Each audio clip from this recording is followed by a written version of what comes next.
Hello, hello, everybody. Welcome to the Gut Health Happy Hour Diet Edition.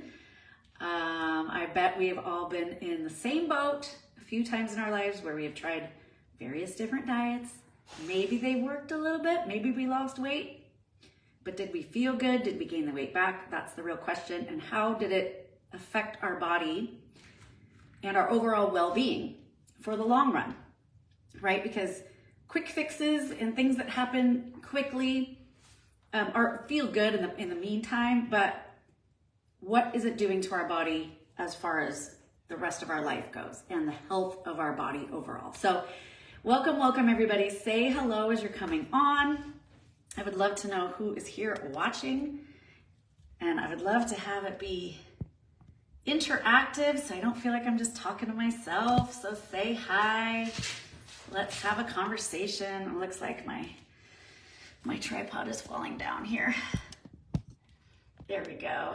Hello, hello, welcome. If you are on the replay, give me a hashtag replay. I'm gonna try and keep an eye on the comments, but I'm not sure. Sometimes I can see them and sometimes I can't. Facebook likes to change things up on us. So say hello. Let me know if you can hear me. Can you give me something in the comments? Say hi if you can hear me. If you do nothing, I'm gonna assume you can't hear me. So let's just make sure the tech is all good. Make sure I'm in the right group.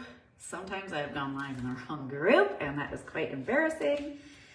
So, oh good, hello, hello. Hi Rebecca, hi Dana, so good to see you. Welcome. This is a big topic, you guys, and every week, I know I always say like, this might be the most important topic and it's hard to choose, but this one is such a big one because I think it affects all of us, right? Like, I don't know about you, but I lived through the fat-free craze of the 90s. Do you all remember that, when everything was fat-free? And it just, thank you, Dana, I appreciate that. That might be one of the biggest negative impacts we've ever had on our health, was that fat-free craze. One man started it. His name was Ansel Keys. You can look him up. That whole craze came from him, and it absolutely destroyed the health of America. Yes, Rebecca, Snackwells, exactly. And I bet we've all done, let me know what diets you've done. I bet we've all done calorie counting or calorie restriction, right? I bet we've all done, well, Atkins started, I think, in the 90s. It's still going right now. So we've probably all done some version of Atkins or keto, very similar.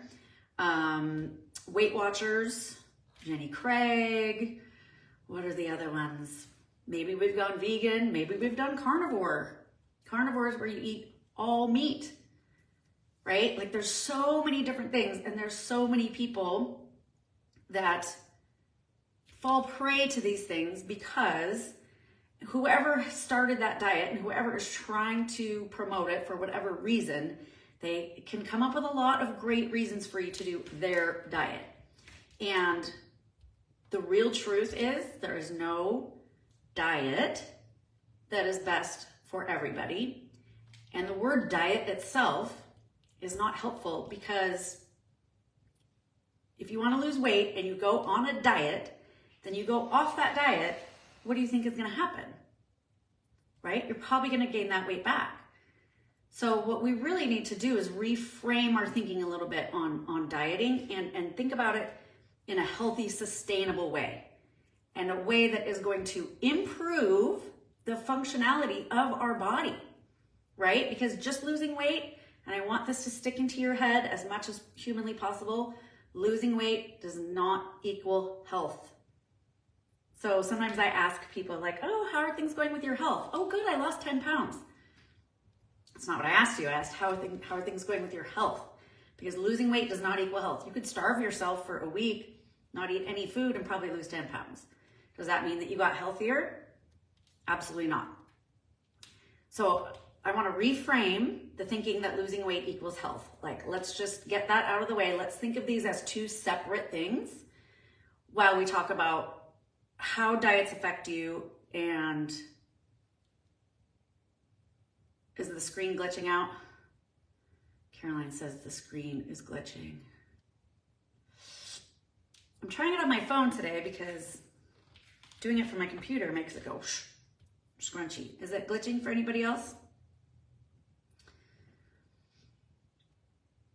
Okay, well, let's just keep going and see how we do. So I do have a special bonus for everybody that I'm going to give you at the end for showing up for yourselves and thinking about things in a different way, which is really hard to do. We are ingrained in all of these things that we grew up learning, and it does get ingrained into our subconscious. So thinking about things and reframing things in a different way is really important. So I acknowledge you guys for showing up for yourselves and just acknowledging that there might be a different, better answer for you.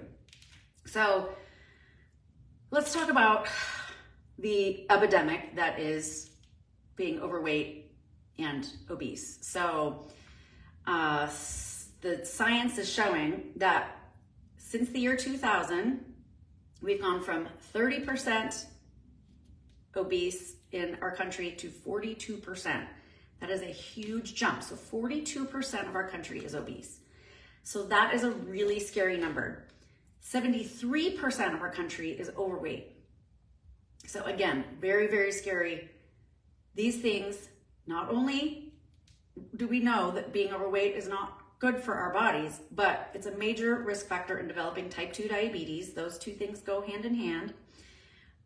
Also, high blood pressure, heart disease, stroke, metabolic syndrome, fatty liver, some cancers, osteoarthritis, gout, gallbladder and pancreatic disease, kidney disease, and all kinds of other things can be related to obesity and being overweight. So we definitely have an epidemic that we want to address.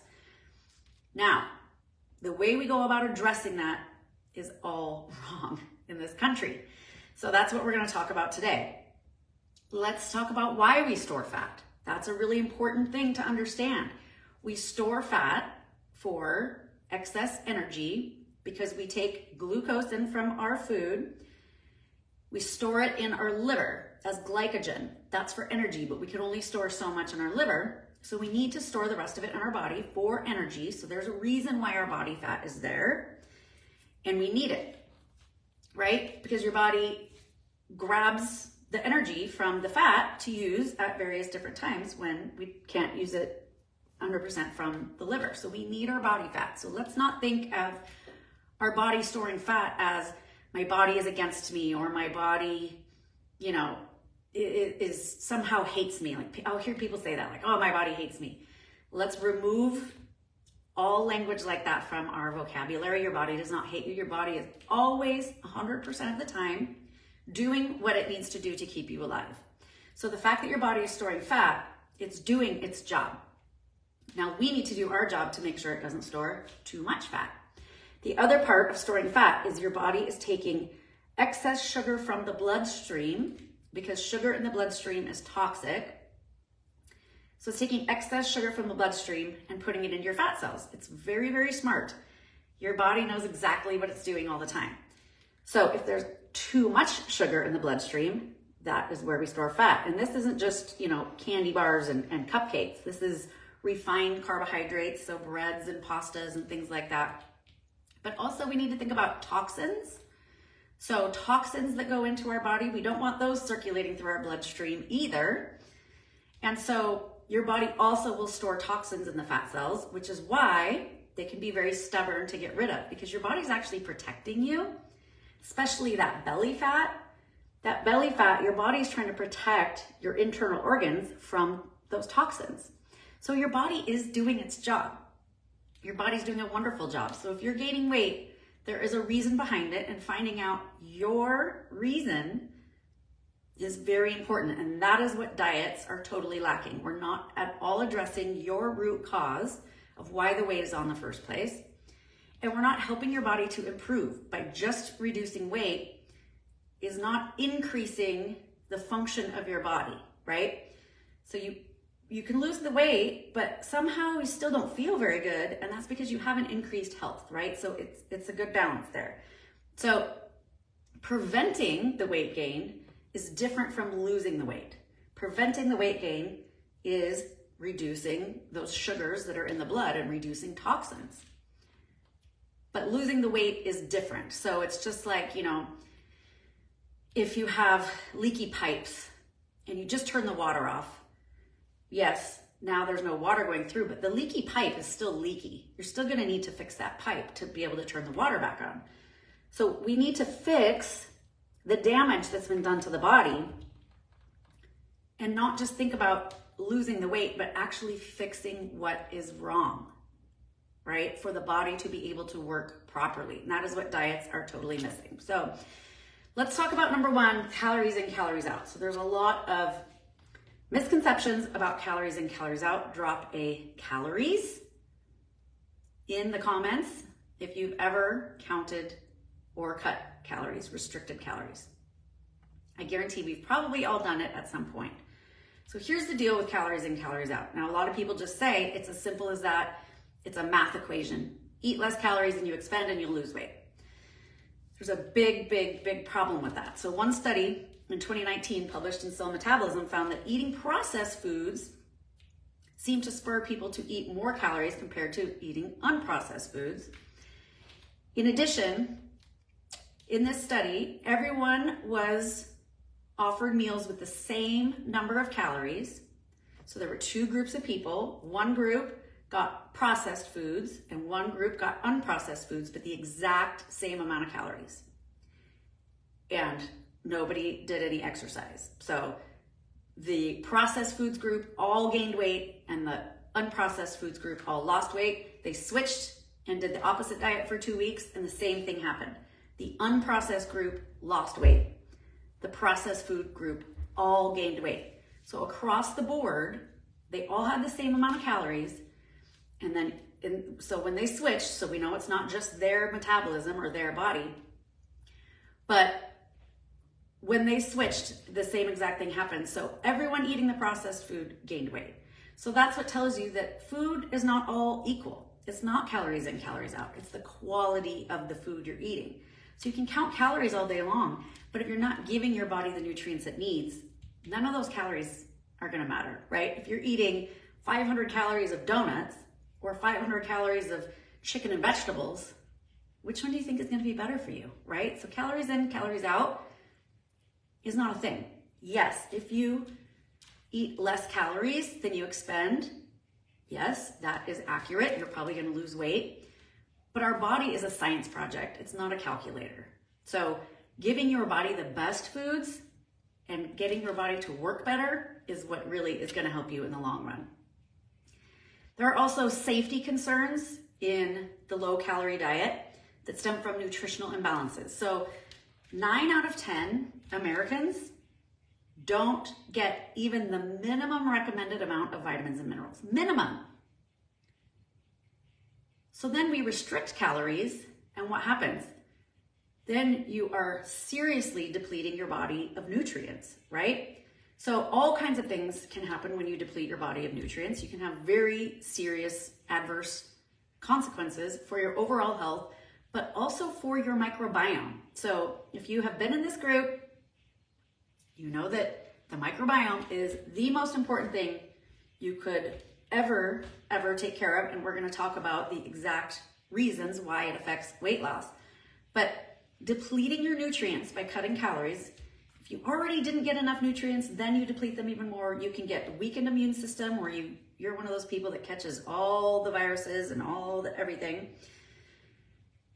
Digestive atrophy, which is a really scary thing that can happen. Vision problems, soft bones, cardiac issues, anemia, brittle hair and nails, and muscle loss, sarcopenia, so loss of muscle, which we definitely, if you're over 40 and you are not putting on muscle onto your body, you are already losing muscle, and then you deplete your nutrients and you're gonna lose even more muscle. So that's really scary.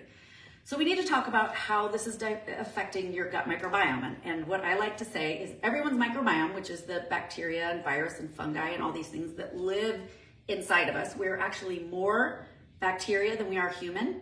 We've got 100 trillion bacterial cells. And so taking care of those bacteria are absolutely, it's the most important thing you could ever do. And I say that your gut microbiome those things living inside of you is as unique as your fingerprint. So no two people on the planet have the same fingerprint. No two people have the same microbiome, which is why we can't look at diets as a one-size-fits-all situation, right? So I call this your digestive blueprint. And each person has a unique digestive blueprint.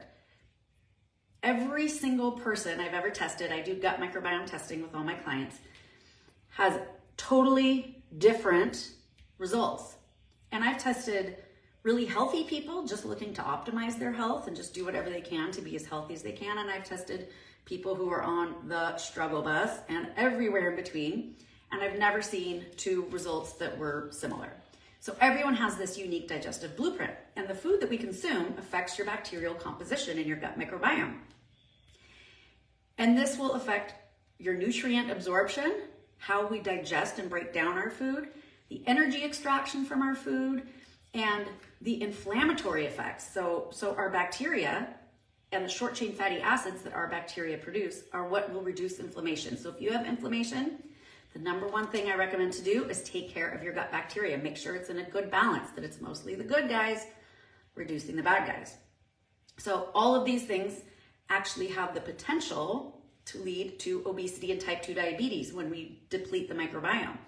So while we're trying to lose weight by cutting out foods, some people cut out whole food groups, but any kind of restriction will alter your microbiome within days. Your microbiome's totally different when we restrict food to lose weight, but at the end of the day, it might lead to obesity and type 2 diabetes because you've altered the microbiome. So you may have never heard of fecal transplants. So this is something that you do when someone is so severely depleted in their microbiome. They actually do a fecal transplant from a healthy, thriving person, put it into the person on the struggle bus, and the fecal microbiome transplants from healthy donors has been shown to improve glucose metabolism, insulin sensitivity, and liver function in overweight individuals. And they have taken fecal microbiome transplants from obese people, and they're not going to put it into a human because that would be cruel, but put it into rats in germ-free lean rodents. And despite no change in caloric intake, they all gained weight just from taking that microbiome from the obese person and putting it into lean rats. They all gained weight. So what does that tell us? That if we can take a healthy microbiome and put it into somebody that totally changes their health, or the opposite, that our gut bacteria are in charge of a lot more than we're giving it credit for, right? So these studies provide evidence that the gut microbiome plays a critical role in regulating body weight and can offer a therapeutic target for slowing or reversing weight gain in obese individuals. So I've never heard of a diet taking into account gut bacteria, right? Something totally lacking from diets. So there is a shift in beneficial bacteria, Prevotella and Bacteroides, in the obese population. So this shift in bacteria from a poor diet, so higher fat, higher sugar, lower fiber, which is the standard American diet. That's pretty much, what everyone is doing these days.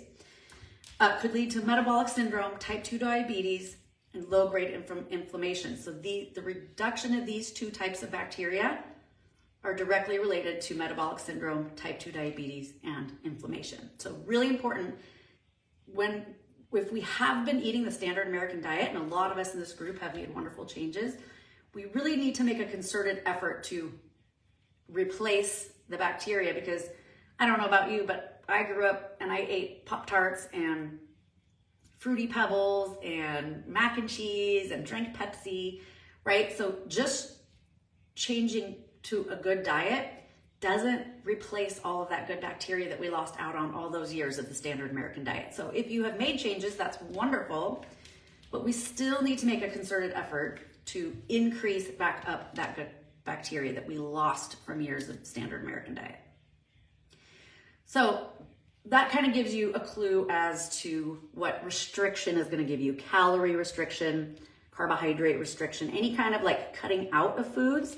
If you already don't get your optimum amount of nutrients, I wouldn't recommend just doing the cutting, right? Because that is what happens to your gut microbiome and can lead to nutrient deficiencies, right? So let's talk about keto / Atkins.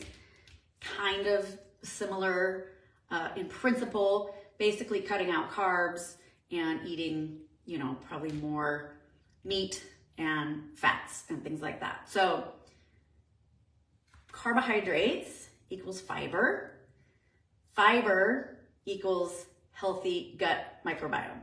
So our gut bacteria, our 100 trillion bacteria, they consume fiber. So when we're totally cutting out carbohydrates, like some people go down to 20 grams of carbs a day, you're cutting out fiber. And so we're starving our gut bacteria, and they may never come back, which is a really scary thing. Our gut bacteria take fiber and they turn it into short chain fatty acids. Short chain fatty acids go out and their main job is to prevent inflammation, prevent leaky gut. So if this process isn't happening because we've cut all carbs out, there could be some serious damage going on in your gut microbiome, right? So they did a comparative diet to high fat, low fiber, which is basically keto, and high fiber, low fat. And they could see, and this is super interesting and scary at the same time, they could see changes in the microbiota instantly, its metabolic activity, and biomarkers of colorectal cancer risk were observed within 2 weeks. So that is a really scary thing, right? Similar conclusions were drawn by this man, Dr. Reynolds, who looked at 185 studies and 58 clinical trials with 4,600 participants, looking at the very highest dietary fiber consumers compared to the lowest, and he found a 15 to 30% lower rate in the high fiber group, lower rate in all-cause mortality, which is all reasons for death, cardiovascular related mortality, and lower incidence in mortality of colorectal and breast cancer, coronary heart disease, stroke, and type 2 diabetes. That was from the highest fiber group of these studies. So when we're cutting out carbs, we're cutting out fiber. And now, I'm not saying that reducing carbs like the croissants and the donuts and all of that is not going to be healthy for you, because that is absolutely healthy for you. We're not talking about refined carbohydrates that are basically sugar. We're talking about carbohydrates from plants. So there are carbohydrates in all plants because they have fiber, right? So we need those fibers to come in and do what I was just talking about and prevent that disease. So some of these bacteria that we're reducing, that we're starving when we cut out carbohydrates, are specifically designed to break down carbohydrates. So when you reduce your carbohydrate intake, these bacteria essentially starve and the balance of microbes is disrupted. Then let's say you go off this diet, or you have a cheat day and go off of it for 1 day, or you just decide to stop the diet, you lost the weight, and now you want to go off of it. Your body simply doesn't have the means to process carbs like it once did, because we've now starved the bacteria that used to help us process those carbs. So when your body can't process carbohydrates quickly and effectively, your insulin levels are thrown off and can cause serious health complications. You probably feel very sluggish, very bloated, very heavy, could get some brain fog. All of these things happen because now the carbohydrates are not getting broken down in your gut like they used to. So starving those bacteria might have very long-term consequences. Now, we can work to replenish it, but we need to test to see exactly what is missing so we know what to replenish, right? But it's just the science behind it doesn't lie. And so if you're doing a diet just to lose weight, let's just look at a different way of going about it that is much more comprehensive, that looks at your body as a whole instead of just the weight, right? We got to take so many other things into consideration. So let's talk about the carnivore versus vegetarian. So keto is pretty high meat. Some people only eat meat. So talking about sort of those kind of diets versus vegetarian. And by the way, you guys, I'm not for any diet. So I'm not pro any of this. I'll tell you what I'm pro after, but I'm not I'm not giving benefits of one diet versus the other. I don't think any diet is appropriate. So let's just talk about carnivore versus vegetarian. So on the two different diets, on this study, so these are all clinical trials, the relative abundance of various bacteria species looked like it shifted within a day after the food hit the gut. So going all carnivore, all vegetarian, the bacteria shifted within a day, right? So this is the impact that we can have on our body pretty quickly. After volunteers had spent about 3 days on each diet, the bacteria in the gut even started to change their behavior. The kind of genes turned on in the microbes changed in both diets. In particular, the microbes Bilophila started to dominate the volunteers' gut on the animal-based diet. And one study last year found that overabundance of Bilophila causes inflammation and colitis in mice. So there are some people that feel amazing when they eat the carnivore diet or meat-heavy diet, but there's some other things going on that you might not feel right away, but might be felt down the road. So just if you want to eat that diet, let's just look at what else we need to do to support your body. And that is true for any kind of way of eating. We still need to support your gut microbiome in all scenarios here. So the trillions of organisms that live in your gut may influence how many calories your body absorbs from food, another role that the gut bacteria play. Researchers have found that people who are naturally thin have different types of organisms living inside them than those who are overweight. Taking the gut microbiota out of people who are lean and placing it into people who are obese can result in weight shifts. This may occur because some types of organisms in the gut are able to break down and use more calories from certain foods than other types of organisms. Specifically, a reduction in butyrate-producing bacteria, so that's one of our short-chain fatty acids that protects us from leaky gut, butyrate. A reduction of butyrate has been associated with obesity in humans. So they are important anti-inflammatory mediators both in the gut and the brain, and the deficiency of butyrate is associated with metabolic disorders, obesity, and type 2 diabetes. So again, in the short term, you might lose weight, but what are we doing to the body long term? That's really what we're talking about here. So moving on, let's talk about the food that some diet plans give you. So drop a food in the chat if you have ever been on some kind of diet plan where you got bars or shakes or pre-made meals, something like that. Now, every single one I've looked up, except for the one I use, is food-like substances. Now, remember when we were talking about toxins and how your body holds on to toxins and fat cells to protect you? These food-like substances that some of these diet plans are giving you are toxins. So here's an example. We're just gonna play a little game. Hopefully you'll follow along with me. We're gonna count how many ingredients in this very, very famous food bar from a very famous diet.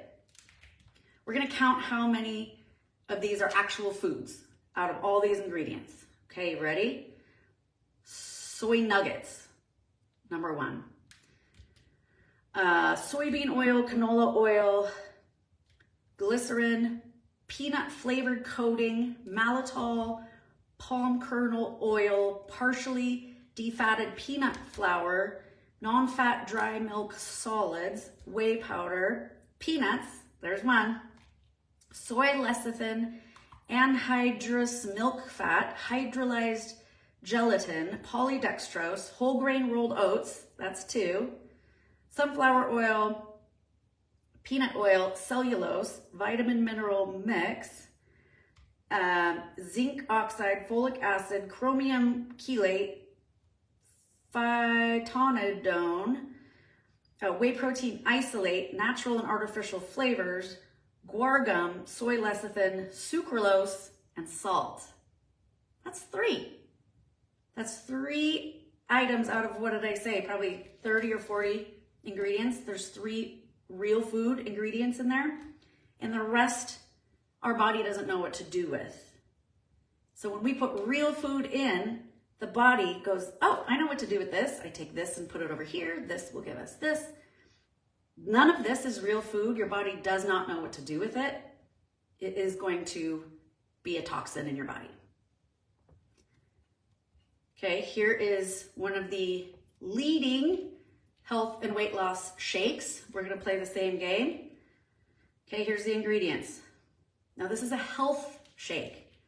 Soy protein isolate, soluble corn fiber, cocoa, that's one, fructose, whey protein concentrate, sugar, maltodextrin, soy lecithin, salt, cellulose gum, natural flavors, steviol glycosides, gum arabic, xanthan gum, and carrageenan. This is a health drink. The two ingredients that are real food are cocoa and salt. I mean, that is not going to get you any healthier. You might lose weight only because you're starving yourself because this is not real food, right? So if you want to look for something that makes your life easier, which we all do, then let's find you something that is made from real food. So putting real food into your body, getting all of your nutrients, that is the real way, right? So most people who want to lose weight think of it backwards. So let's just flip this on its head a little bit. I want to lose weight, and I'll do whatever it takes to lose weight. In the meantime, I have not gotten any healthier and may have even gotten worse. Instead, let's flip it around and say, let's make my body work the very, very best that it can. And when we've reduced inflammation, increased our digestive function, improved our metabolic markers, all of these things, don't you think that it might be a better time to then lose weight when your body is working properly and at its very highest level, right? Then the weight can naturally fall off because your body goes, okay, we're safe, we're good, let's get rid of this weight. Instead of going through a stressful diet that you don't like, where you're counting calories, where you're eating food-like substances that aren't good for your body, you're putting your body under stress.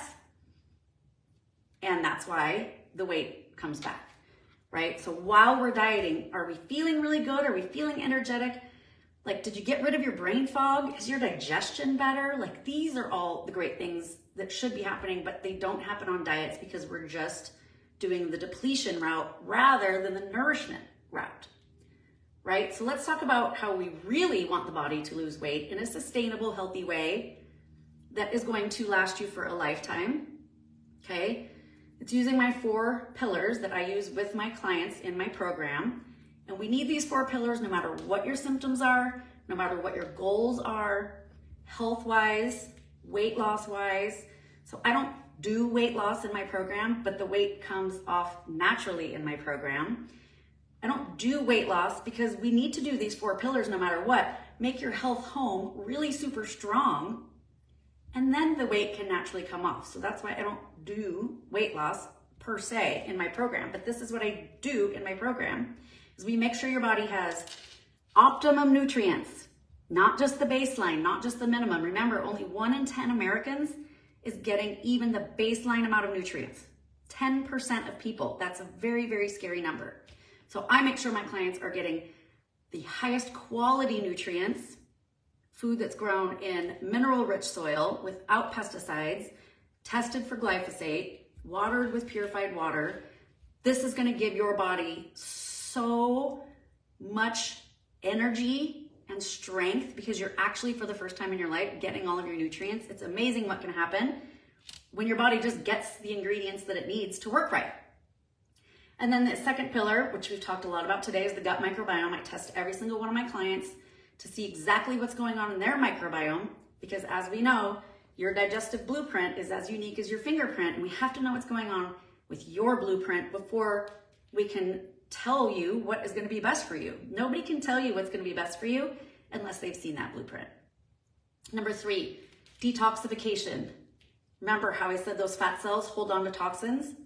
We got to stop putting toxins in the body, number 1, but just stopping putting them in isn't going to let those fat cells safely move away.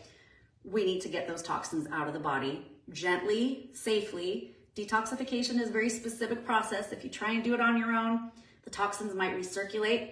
So you definitely want to work with a professional on something like this. But we do it really safely, really gently in my program. Get those toxins out of the body, stop putting them in, and then your fat can go, oh, okay, now we can melt away because we're not trying to protect your vital organs anymore, right? And then number 4, and this is one thing that is completely overlooked in the diet culture, is the gut-brain connection. So the nervous system is what is in charge of everything in our body. We've got to give our nervous system a break. We need to intentionally do things to get our body out of fight or flight into rest and digest, because rest and digest is the only place your body can heal. It's the only place your body can digest. So if you're in fight or flight all day long and your body is not digesting food, that food moves through so slowly, right? And then by the time you go to bed, it's not even digested yet, and now your body has to work to digest. So that's why we don't sleep well, and that's why your body can't recover in the night. We need that recovery time at night. So getting the body into your parasympathetic nervous system very intentionally is such a big part of the process. And this is so overlooked in diet culture, right? So a healthy digestion, number 1, that's clearly why we're all here in this group. We all have digestive issues, right? Healthy digestion ensures proper nutrient absorption. If you've got leaky gut or any kind of gut issues, if you're not breaking down your food, you're definitely not absorbing the nutrients, right? So the food is already lacking in nutrients because it's just grown poorly without minerals in the soil. Then we eat it, we don't break it down, and then we have leaky gut, so we're not absorbing it. So it's just a whole cascade of not giving your body what it needs. So healthy digestion, proper nutrient absorption will support the metabolism, which will create more energy, which will give you the energy to go out and exercise and walk and cook and all of the things that you need to do. All of that comes from energy, right? So we need to get our nutrients. Balancing hormones comes from our digestion. So hormones like ghrelin and leptin are really important for our hunger signals, our signals that tell us we're full. All of those come from balancing the hormones, which comes from the gut. Balanced bacteria means less cravings for sugar and carbs. So if you have all those guys in there that you fed sugar and carbs for many, many years, now you've changed your diet, but those guys are still living in abundant numbers, you're still gonna have those cravings for sugar and carbs because that's what those guys eat. And they're gonna tell you, they are in charge, they're gonna tell you, you better put some sugar into this body or we're gonna make you hangry, right? So getting those bacteria out is really important. Getting the good balance of bacteria will make those cravings go away. We need to improve your sleep because I will tell you, 2 nights ago, this guy, my dog, who I love, woke me up twice in the middle of the night, just being a big old baby, and I was so hungry the next day. Like I was awake for 2 hours each time. I couldn't go back to sleep. I was like wide awake, and I was so hungry all yesterday. And I was just like snacking and craving, and I was just from one night of losing all that sleep. So we've got to get your sleep improved. Clearly, diets don't talk anything about that, right? And we need proper breathing. So I work on this a lot with my clients. Breath work, breathing properly. So did you know that most of the weight we lose is through breathing carbon dioxide out of the body? Triglycerides in our body, fat, gets broken down into atoms, and we breathe them out. We literally breathe oxygen in, which creates this whole process of turning these fats into different atoms, and then we either H2O them out or we breathe out the carbon dioxide. So making sure that we breathe properly throughout the day, and especially while we sleep, that's where most of our weight can be lost.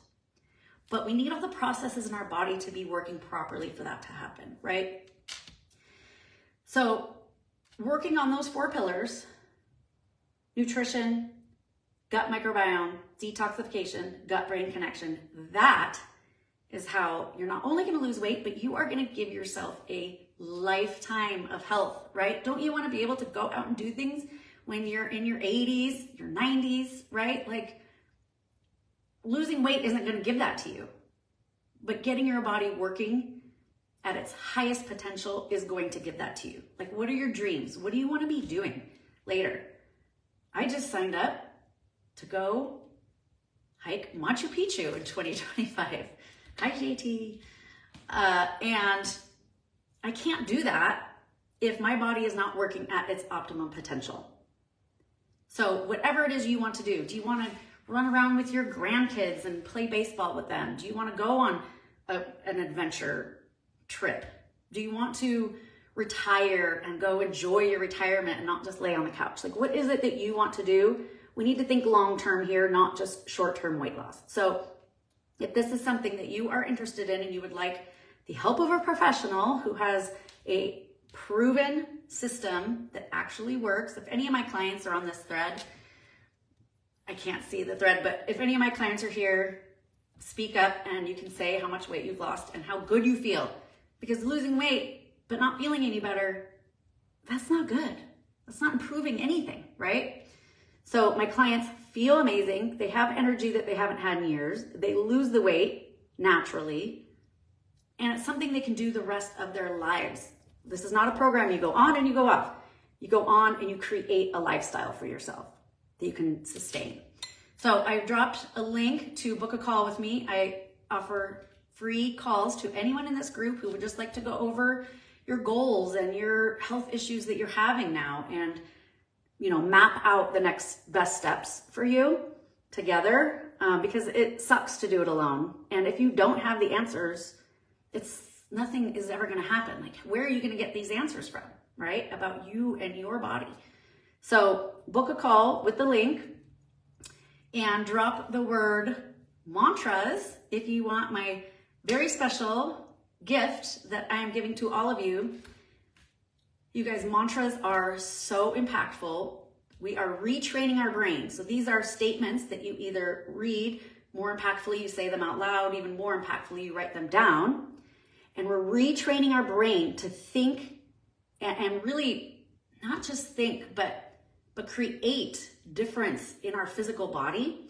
And I have created a whole list of amazing mantras for weight loss that have nothing to do with just losing weight. It's about really getting your body to the healthiest it can possibly be. So I have written out this whole list of mantras that are going to be amazing for you. If you say them, amazing. Like, get up in the morning and say some of these mantras, maybe stick them on your mirror while you're getting ready for work, and it will start to change your life, I promise you. So comment mantras. My lovely, beautiful assistant, Caroline, will send them over to you. You guys, if you ever need anything, please reach out to Caroline. She is awesome and amazing. And she is here at a very inconvenient time every Thursday at 3 o'clock to help you all out. So reach out and say thank you to her if she has done anything amazing for you like she does for me. On that note, does anybody have any questions about anything we've gone over in this video? I would be more than happy to stay on for a few minutes and answer questions. I do have a client coming in a few minutes, but I'm happy to stay here for a little bit. Go ahead and drop them in the chat. Are we having video issues? I hope we don't have video issues, guys. Why? Why all the tech issues? Why? Can't we just have one smooth session? Let's see, anybody asking questions? All right, everybody. Well, if we don't have questions, if you're on the replay, go ahead and ask questions there as well. I'll always come back and check the comment thread from the replay too. So thank you all. I really appreciate you all joining me and showing up for yourself, because there is nothing more important than your health. Absolutely nothing in this world.